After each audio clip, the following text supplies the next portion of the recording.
महात्मा ज्योतिराव गोविंदराव फूले एक भारतीय समाज सुधारक, समाज प्रबोधक, विचारक, समाजसेवी, लेखक, दार्शनिक तथा क्रांतिकारी कार्यकर्ता थे।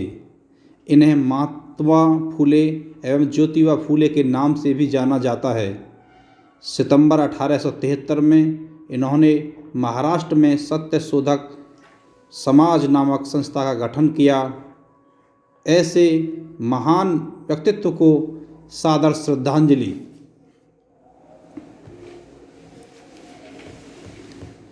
इनका मूल उद्देश्य स्त्रियों को शिक्षा का अधिकार प्रदान करना, बाल विवाह का विरोध, विधवा विवाह का समर्थन करना रहा है।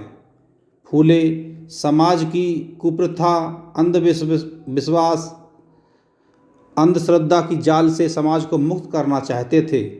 अपना संपूर्ण जीवन उन्होंने स्त्रियों को शिक्षा प्रदान करने में, स्त्रियों को उनके अधिकारों के प्रति जागरूक करने में व्यतीत किया। 18वीं सदी में स्त्रियों को शिक्षा नहीं दी जाती थी। फूले महिलाओं को स्त्री पुरुष भेदभाव से बचाना चाहते थे।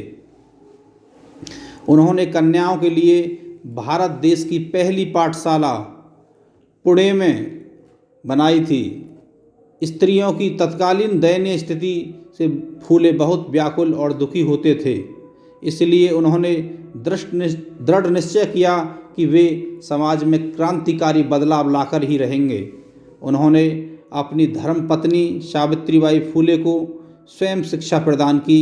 सावित्रीबाई फूले भारत की प्रथम महिला अध्यापिका थीं। महात्मा ज्योतिबा फूले का जन्म 1827 ईस्वी में पुणे में हुआ था। 1 वर्ष की अवस्था में ही इनकी माता का निधन हो गया। इनका लालन पालन एक बाई ने किया। उनका परिवार कई पीढ़ी पहले सतारा से पुणे आकर फूलों के गजरे आदि बनाने का काम करने लगा था। इसलिए माली के काम में लगे ये लोग फूले के नाम से जाने जाते थे।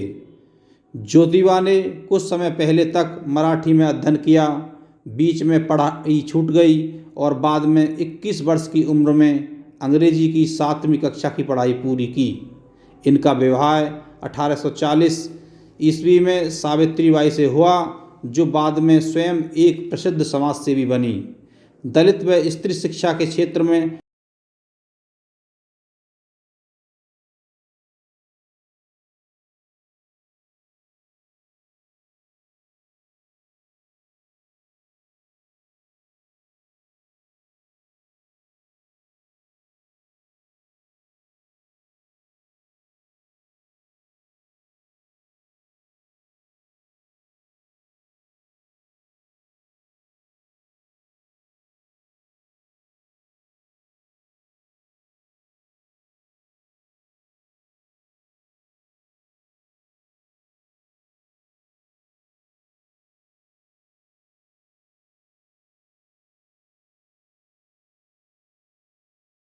दोनों पति पत्नी ने मिलकर काम किया।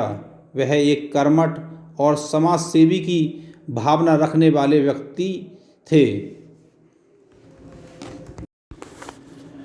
कुछ लोगों ने आरंभ से ही उनके काम में बाधा डालने की चेष्टा की, किंतु जब फूले आगे बढ़ते ही गए तो उनके पिता पर दबाव डालकर पति पत्नी को घर से निकलवा दिया। इससे कुछ समय के लिए उनका काम रुका अवश्य, पर शीघ्र ही उन्होंने एक के बाद एक बालिकाओं के 3 विद्यालय खोल दिए।